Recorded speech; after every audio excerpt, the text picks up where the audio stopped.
इससे पहले कि हम शुरू करें, अपना दायां हाथ यहां रखिए दिल के पास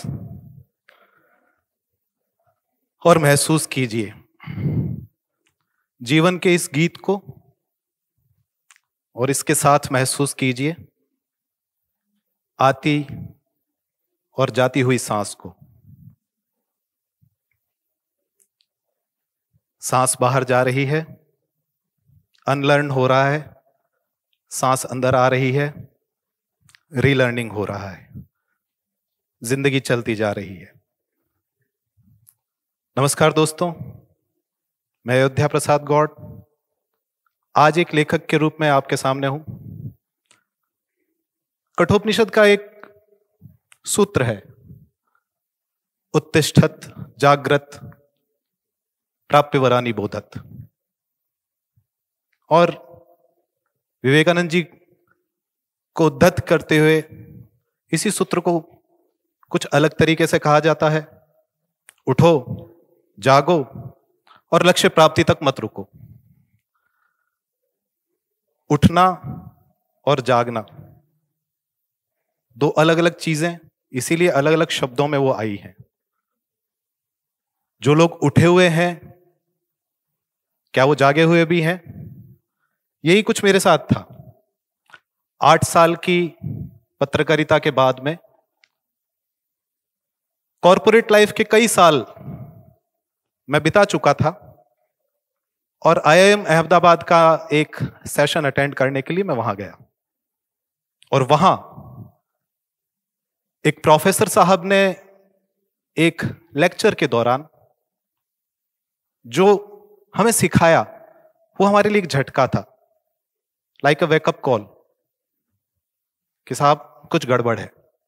वहां से कुछ रोचक यात्रा शुरू होती है और वहां से कुछ ऐसा शुरू होता है जो मैं यहां से मंच से उतरते समय आपके साथ में शेयर करना चाहूंगा कि आप भी जब यहां से निकलें तो अपने आगे के जीवन के लिए कुछ ऐसा फॉर्मूला लेके जाएं जिससे आपको ये जो सांसों की गति है इसके साथ साथ में खुद को बदलने का, कुछ नया करने का, कुछ नया सीखने का और अपने लक्ष्य खुद तय करने का एक फॉर्मूला आपके हाथ में आ जाए।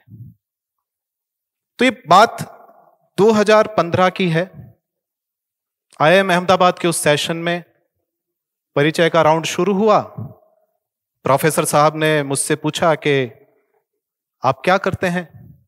तो अपने परिचय के दौरान मैंने, क्योंकि मैं कॉर्पोरेट कम्युनिकेशन और स्टेक होल्डर मैनेजमेंट विभाग में काम करता था, जब मैंने बोला दिस वर्ड स्टेक होल्डर, ये उनके दिमाग में या तो अटका या ये उनका तरीका था हमें समझाने का। तो उन्होंने अपनी क्लास, हम सब जो बैठे थे 35-38 लोग, हमें कहा कि yes, I will start my lecture with this word stake holder. और हम सभी को कहा कि आप अपनी लाइफ के 10 स्टेक होल्डर्स की लिस्ट बनाइए। उससे पहले मुझसे पूछा भी गया इस शब्द का मतलब क्या होता है। Obviously any person, anybody, any entity which have any direct और indirect relation with me is my stakeholder. मेरा हितकारक है, जिससे मेरा कोई संबंध है। मैं आपको थोड़ा सा बताता हूं कि जिस किस्से को मैं कहने जा रहा हूं उसके बाद में एक मिनी रिसर्च प्रोजेक्ट हो गया मेरे लिए कि मैं जो मेरे जान पहचान के मिलते या जिन लेक्चर्स में मैं जाता वहां पर ज्यादातर लोगों को मैं वो ही टास्क वापस करने को कहता और वहां से आगे का फॉर्मूला डिवाइस कैसे होता है मैं आपको वो बताने जा रहा हूं। और जो गलती हमने की थी उस क्लास में, लगभग सारी गलती जो ऑडियंस मुझे मिली 90% लोगों ने वो गलती की थी। हम सभी को कहा गया कि आप अपनी जिंदगी के 10 उन नामों की सूची बनाएं जो आपकी जिंदगी में सबसे महत्वपूर्ण है। हम सभी ने सोचा, हमें 3-4-5 मिनट का समय दिया गया। आप भी इस समय हो सकता है ये सुनते समय अपने दिमाग में उन चीजों की एक मेंटल लिस्ट बना रहे होंगे जो आपके लिए महत्वपूर्ण है। और जब हम सभी ने लिस्ट बना ली तो प्रोफेसर साहब ने वो लिस्ट ब्लैक बोर्ड पे वो नाम लिखने शुरू किए, और थोड़ी देर में हम सब ने जो जो चीजें सोची थी वो उस ब्लैक बोर्ड पर थे। हमसे पूछा गया, लेडीज एंड जेंटलमैन, आपकी जिंदगी के टॉप 10 स्टेक होल्डर्स इस ब्लैक बोर्ड पर आपको नजर आ रहे हैं? हमने कहा हाँ, आ रहे हैं। और हम सब ने बड़ा आउट ऑफ बॉक्स सोचा था, बिलीव मी। मैंने भी, जो हमारे घर की रखवाली करती है डॉगी, ब्लैकी उसका नाम था, उसको भी मैंने अपने स्टेक होल्डर्स की लिस्ट में रखा था, क्योंकि मेरे लिए बड़ी महत्वपूर्ण थी, मेरे घर की रक्षा करती थी। मैंने अपने देश को रखा था, फैमिली को लगभग सभी लोगों ने रखा था, अपने बेस्ट फ्रेंड को रखा था। जब हमने हां भरी कि हां, हम सभी के स्टेक होल्डर्स की लिस्ट इस ब्लैक बोर्ड पर दिख रही है, so there was a dramatic pause in the classroom. 5-7 second तक प्रोफेसर साहब कुछ नहीं बोले, और हम सब जानना चाहते थे कि उन्होंने ये एक्सरसाइज क्यों करवाई हमसे। उसके बाद में उन्होंने कहा, ladies and gentleman, there is a deep crisis in this classroom and a deeper crisis in the life of each one of you. आप लोगों को हमने समय दिया था 3 मिनट का। आप सभी ने बहुत सोच समझकर अपनी जिंदगी के 10 महत्वपूर्ण नाम आपने लिखे, लेकिन आप क्या पीछे ब्लैक बोर्ड पर देख सकते हैं, किसी ने आई नहीं लिखा।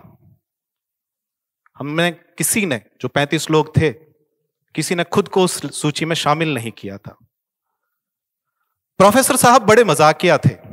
वो आए और मुझे कहने लगे कि मिस्टर गॉड, आप रियलाइज करेंगे, आपकी नजर में आपकी औकात अपने कुत्ते से भी गई बीती है। ये मेरे लिए झटके का समय था। उस अयोध्या प्रसाद के लिए, जो ये मान के बैठा था कि पत्रकार होने के नाते उसको दुनिया भर की समझ है, कॉरपोरेट में होने के नाते उसे